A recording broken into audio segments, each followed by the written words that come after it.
ಭಟ್ಕಳ ತಾಲೂಕಿನ ಹೇಬಳಿ ಗ್ರಾಮದ ಬಬನಕಲ್ನಲ್ಲಿ ವಿದ್ಯುತ್ ಶಾರ್ಟ್ ಸರ್ಕ್ಯೂಟ್ ಪರಿಣಾಮ ಮನೆಯೊಂದಕ್ಕೆ ಬೆಂಕಿ ಕಾಣಿಸಿಕೊಂಡ ಘಟನೆ ನಡೆದಿದೆ.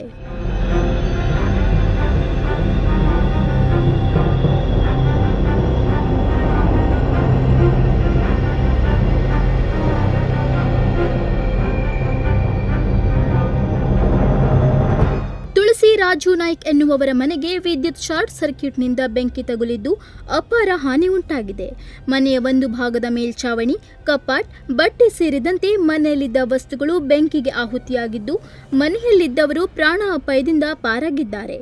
ಘಟನಾ ಸ್ಥಳಕ್ಕೆ ಭಟ್ಕಳ ಅಗ್ನಿಶಾಮಕ ಸಿಬ್ಬಂದಿ ತೆರಳಿ ಬೆಂಕಿ ನಂದಿಸುವಲ್ಲಿ ಯಶಸ್ವಿಯಾಗಿದ್ದಾರೆ.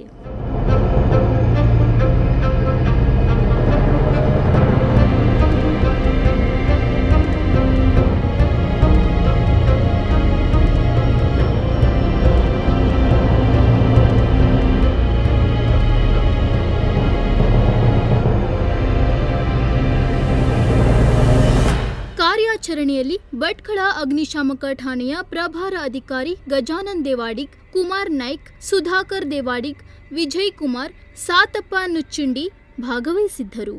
ಉದಯ್ ನಾಯ್ಕ್, ನುಡಿಸಿರಿ ನ್ಯೂಸ್, ಭಟ್ಕಳ.